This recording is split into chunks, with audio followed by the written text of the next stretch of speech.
Okey lah mak, kalau kita dah beli kat rumah kat sini mak, tak apa kita boleh pindah sini. Kurang-kurangnya kita ada lift, mak nak turun naik senang. Bolehlah kita bayar kan. Tapi tak sangka lah menyewa sampai ke hari ni, sampai arwah pun dah meninggal. Sebab sebelum arwah meninggal tu ajak dia tengok, kita akan duduk sini mak, tak apa ada lift. Tapi tak sangka, tapi paling kecewa tanah Rizab Melayu. 100% orang Melayu pembeli. Kita ni hidup kat Malaysia, tanah Melayu, tapi orang Melayu membeli, dia buat kita macam ni. Terbengkalai itu boleh dikatakan 64% tu daripada projek daripada 2017 ataupun 2018 lagi. Makna kata sebelum daripada pandemik yang berlaku sekarang. Dia bagi satu tarikh adalah 2023 untuk siap. So maknanya projek ni start daripada 2018, 2023. Kalau kita tengok sendiri projek ni dah terbengkalai, dah bersemak, dah berapa je ni. Kalau kamu lambat cari kontraktor penyelamat, jangan hukum pembeli.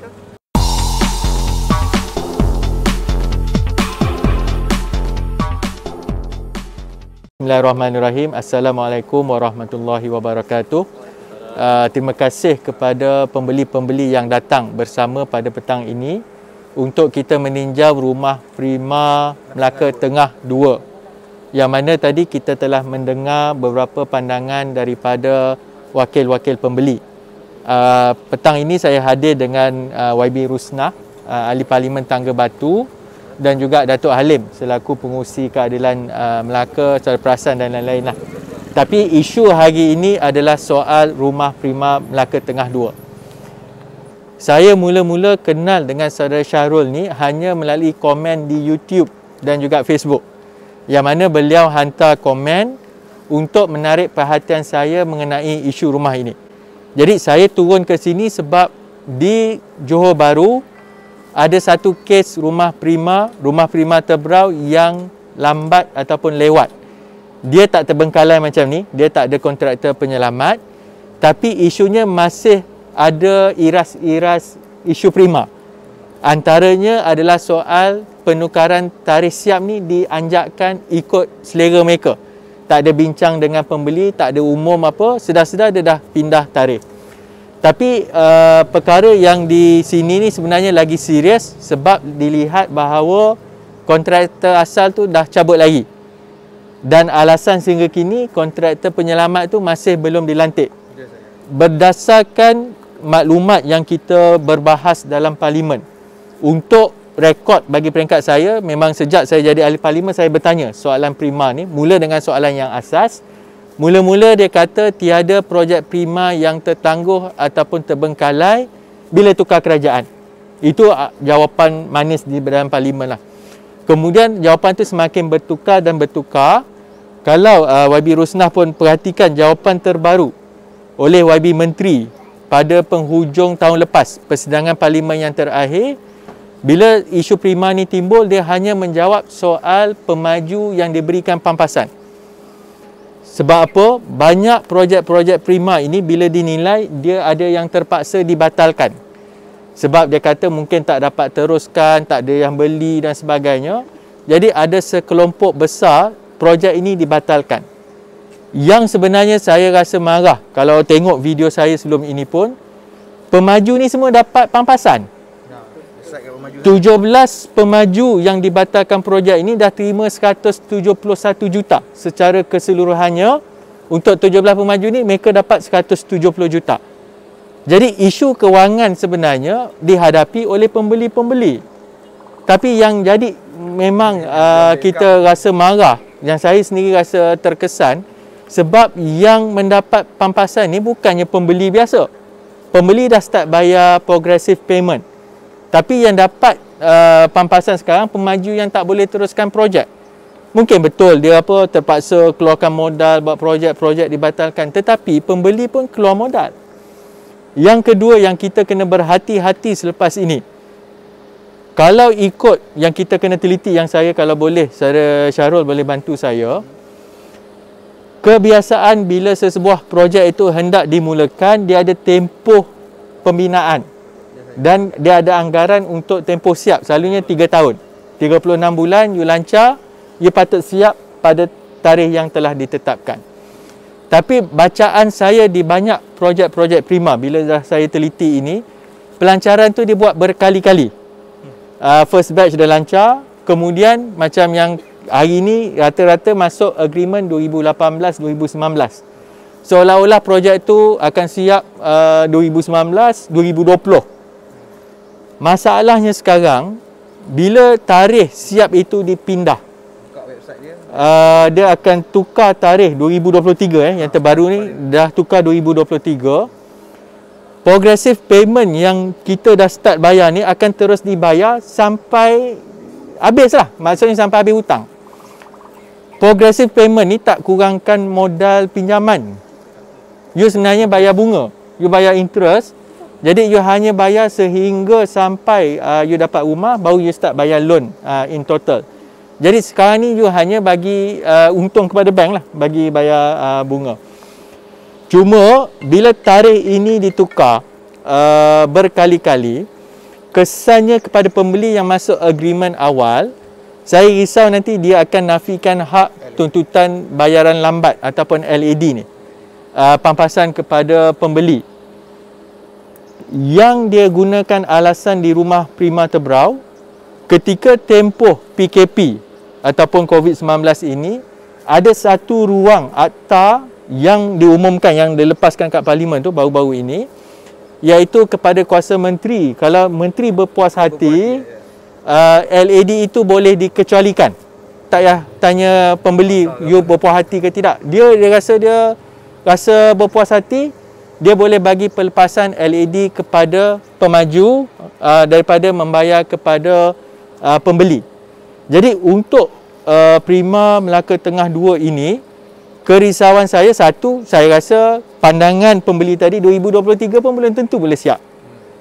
Dan lepas tu you drag lagi, kita punya kerisauan, you dah masuk agreement, you nak batalkan agreement pun tak boleh. Tadi ada seorang sebut, you nak keluar daripada agreement, you dah kena ada kos yang tinggi.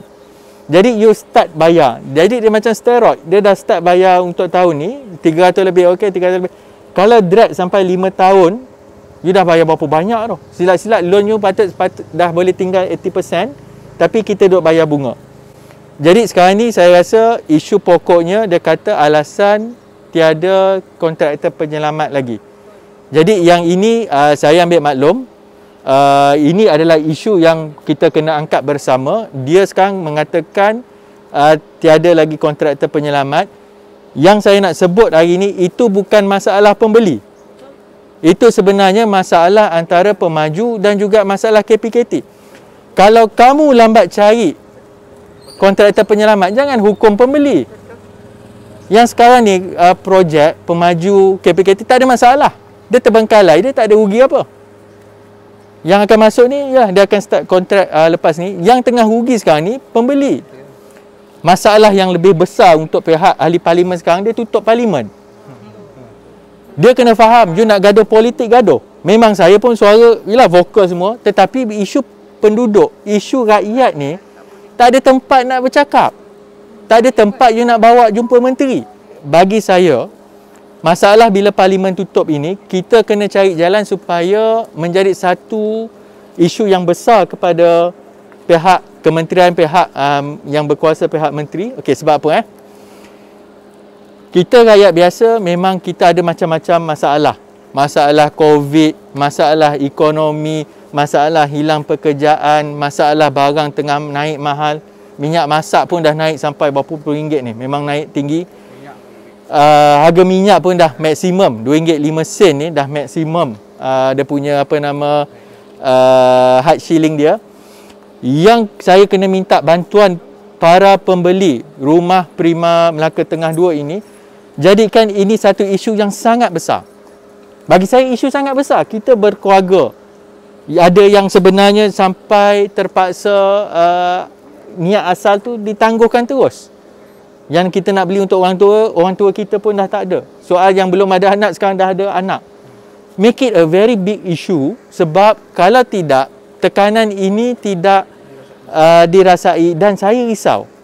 Ini bukan soal siapa pegang kerajaan, soal siapa menteri, walaupun menteri sekarang sama lah. Orang nak hentam PH pun tak boleh, nak hentam PN pun tak boleh, sebab menteri yang sama. Jadi yang ini yang saya mengharapkan supaya kita register problem ini sebagai satu masalah yang besar, sebab bagi saya ini masalah besar. Kalau kita tak push benda ni, takut tak ada langsung progress di sini. Sebab benda yang kita tahu dalam sektor pembinaan dan sebagainya, kelazimannya, pemaju dan sebagainya, dia ada banyak projek. Yang kita bangkitkan tadi, pembeli bangkitkan benda itu tidak adil. Projek tempat lain you boleh nak siapkan, kenapa sini macam buat tak nampak je? Dia nak tirikan je. Assalamualaikum. Saya beli rumah ni, saya memang orang Melaka. Lepas tu kahwin, saya duduk JB. JB tu rumah. JB rupanya. Suami saya orang JB. Okey. Saya duduk kat Taman Impian Mas. Okey. Situ kan ada rumah flat. So duduk kat sana lah rumah suami. And then mak bapak dia sakit, bapak dia stroke. So tak boleh naik lah rumah, tak ada lift. Saya balik Melaka menyewa. Lepas tu saya dengar sini rumah ada buat offer lah prima. So saya decide untuk beli. Masa tu 2018. 2018 tu kren semua masih ada lagi. So kita decide nak belilah sebab loan pun lepas, komitmen pun tak tinggi, rumah pun murah, harga rendah. Kita decide nak beli. Saya cakap dengan arwah mak mentua saya, tak apalah sementara ni kita duduk rumah sewa. Dekat Semabuk saya menyewa sebulan 500. Lama saya duduk daripada 2016 macam tu lah saya menyewa. Lepas tu saya beli 2017, saya sign agreement 2018. Lepas tu saya cakap dengan arwah mak, mak mentua sakit kanser, abah sakit stroke. Saya cakap dengan dia, rumah ni boleh lah mak lepas komitmen sebab ada lift. Jadi kalau abah stroke pun kita boleh turun naik. Sampai sekarang tak ada titik nokta. Bila kita call Prima main tarik tali and then diorang cakap kontraktor penyelamat akan ada. Sampai ke hari ni tak ada. Lepas tu diorang suka-suka diorang nak tukar tarikh. Daripada 2021 extend 2023. Tapi benda tak naik-naik lagi. Sampailah arwah bapak mentua saya pun dah meninggal, arwah mak mentua saya pun dah meninggal. Saya still lagi dengan rumah sewa. So kat situ datang ketidakpuasan hati. And then saya jumpa Abang Syarul, masuk grup dengan dia, saya cakap dengan dia kalau macam ni kena buat tindakan. Tapi sedangkan loan bulan-bulan kita orang bayar. Saya bukan under LPPSA lah, cuma interest dah berjalan dan saya kena bayar sikit lah untuk interest. Itu je lah, itu yang start saya come back to Melaka sebab beli rumah ni harapan nak bawa arwah mak. Sampai mak pun dah meninggal, rumah ni macam ni juga. Itu je saya nak cakap. Boleh puan, boleh. Itulah saya nak respon pun tak boleh nak tak tercakap. Memang bila benda tu lama, dia dah berkait dengan banyak masalah yang lain. Betul. Sebab niat kita, purpose niat tu nak membantu orang tua kita. Sampai orang tua pun dah tak ada. Sampai orang tua dah tak ada. Bulan 4 ni mak genap lah setahun. Arwah mak kanser. Abah bulan 7 ni setahun. Kita baru selesai bertemu dengan pembeli ataupun mangsa rumah Prima Melaka Tengah 2. Jadi memang kalau kita tengok dari luar, projek ini memang terbengkalai. Difahamkan tadi memang kontraktor dah cabut lagi. Saya akan berhubung dengan Datuk Halim dan juga YB Rusnah agar perkara ini ada peringkat susulan lah. Jadi terima kasih kepada pembeli. Kita kena bersama-sama membawakan isu ini menjadi satu isu nasional supaya ada keutamaan bagi menyelesaikan masalah penduduk di sini. Jadi insyaAllah, terima kasih banyak. Sekian. Assalamualaikum warahmatullahi wabarakatuh. Okey, terima kasih.